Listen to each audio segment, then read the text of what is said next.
Hello, my name is Steve Costley, and tonight I am going to talk about the Microsoft Windows um, sysinternal suite. Sysinternal suite is a collection, a bundle, so to speak, of the following utilities. As you see here, following my mouse, there is quite an extensive number of utilities that are bundled into this package. Um, all of this is a free download. All of this is of use to any IT professional and curious hacker here um, to utilize. And the highlighted section here shows Windows sysinternals as part of the Microsoft TechNet website offers technical resources and utilities to manage, diagnose, and troubleshoot and monitor a Microsoft Windows environment. Um, it features several freeware tools to administer and monitor computers running Microsoft Windows. Okay, now back to the system internal suite. You see, it's quite extensive on what they offer. I, however, am kind of going to focus more on the Process Explorer. The Process Explorer is, as shown, as described here on the Wikipedia, Process Explorer is a freeware task manager and system monitor for Microsoft Windows. All right, this will provide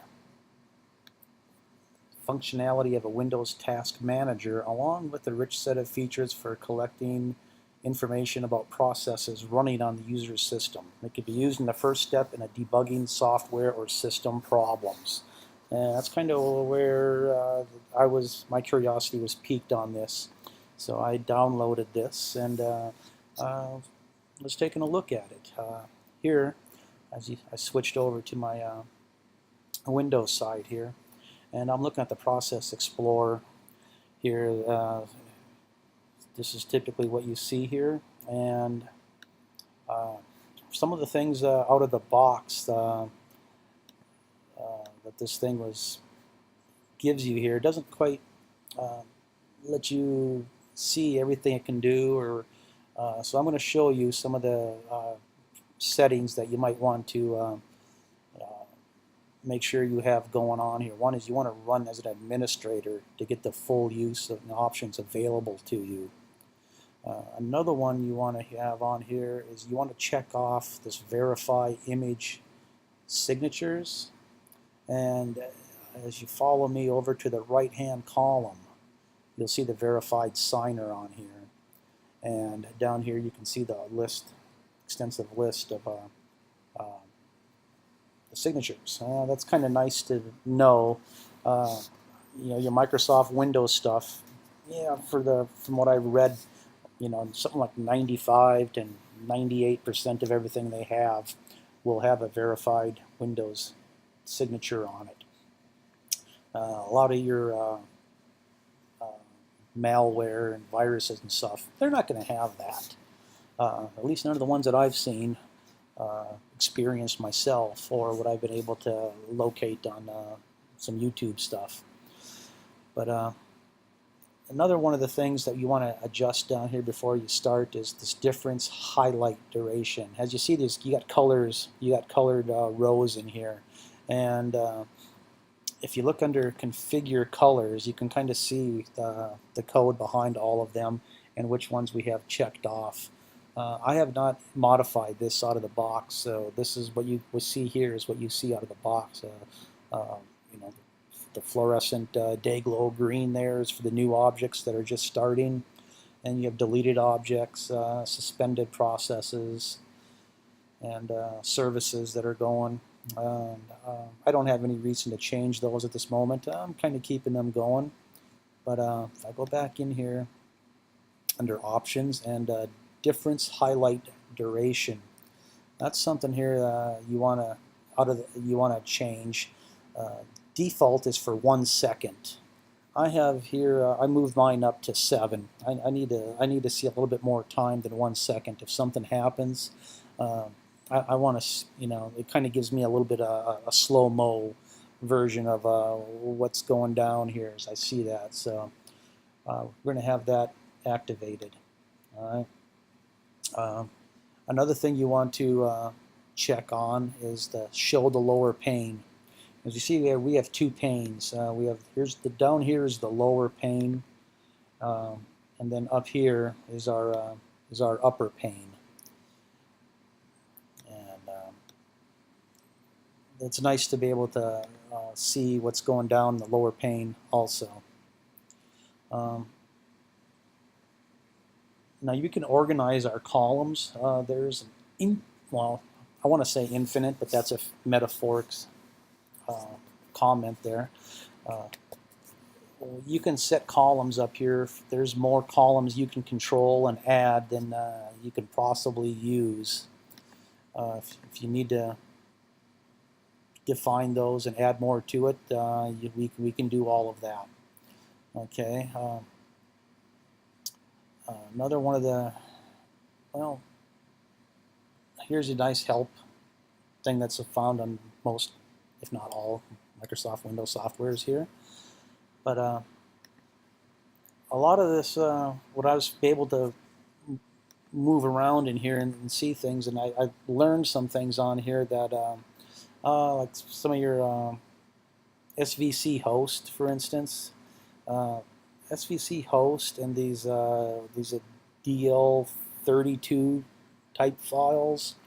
I'm learning that these things are actually containers or bins that can carry many programs inside them. And under Task Manager, you see that it'll show, for instance, that it's running, but it doesn't really show. It shows you that the container is there and there's something in the container and it's running.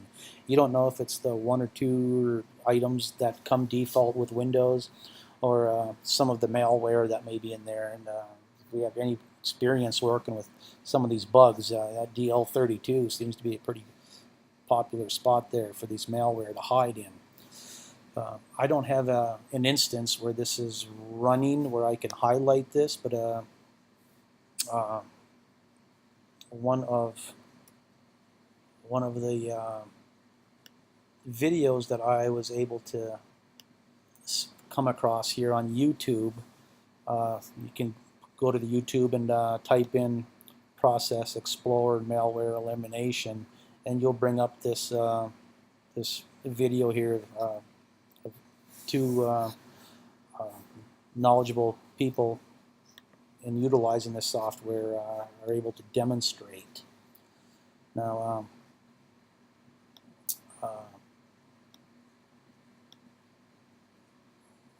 one of the things that they were able to do on this is they were able to find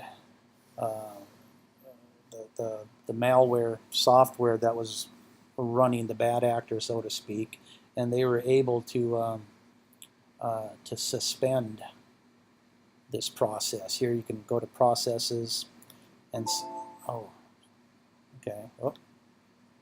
good thing I didn't have the access on there, but you can go to the process and you can suspend it. A lot of the malware and stuff, they will initiate 2 or 3 programs. It'll offload 2 or 3 programs onto your system, and each of these programs will verify that the other programs are there, and if they're missing, they will relaunch it again. And if you try to erase a file, the other files will see that that file's gone, and it'll reinstall it again. And that's, we've all been in these evil loops of not able to eliminate by deleting these files, and that's one of the reasons. What I was learning here, that you could use this process and suspend this file, and if you can, when you can look at the expand the tree again. I don't see anything on here that I can expand on to give you an example of one. But if it was there, you could see in the tree, the hierarchical tree would open up, showing you the bad actors, and you can suspend each one of those. Now, in the suspension, it does not eliminate it. It does not erase it. So all these associate brother sister files there that are associated with the malware, you can see that that file is there, and it doesn't eliminate it, or it doesn't propagate it again. So with the suspension, it's a good tool to have here for it. And from that, after you detect it, you then can go into the command. You can go into the command lines, and where did I put them here? And oh, what do we got here? Oh, isn't this opening?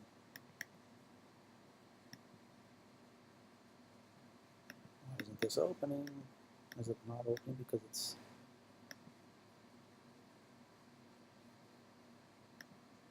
Oh, there it is. Okay, that's fine. All right, you can go into your command line on here. You can key in the directory here to all users. Go under application to key in application data. In this case, they were the file name with the bad actor had this file designation on it, a file name and a folder, and he typed in that the name of it there to search for it, and here it gave showed the location of it and the directory location of it. Then he went into this here to show the permissions that everybody had for this, and with that he was going to suspend all permissions for this file. Now when that happens, when you reboot the computer and try to run it, as is shown in this properties dialog box, all the permissions have been denied. So now the malware, the Trojan, the virus, is still on your computer, but it's not being run by anybody. Doesn't matter who. As you see up here, it's highlighted. Everyone applies to everybody, and it's all denied. Nobody will have access and capability to run this. From there, now you can go into these individual files and start deleting them. It's a good starting point to remove malware. It is not an end-all, utopian answer to everything here, because there's still it could be some of the stuff can go into the root directory, which happens before Microsoft Windows opens, and it may not even, Microsoft Windows may not even see some of this stuff. So there is other tools that you will need to go into and go back into this and do further sterilization and cleaning. But anyways, this is a nice little tool here that I found, and I hope to become more fluent with in the future. This thing can also replace your task manager, and that's it's a nice tool to use here. And I wish everybody well, and happy hacking.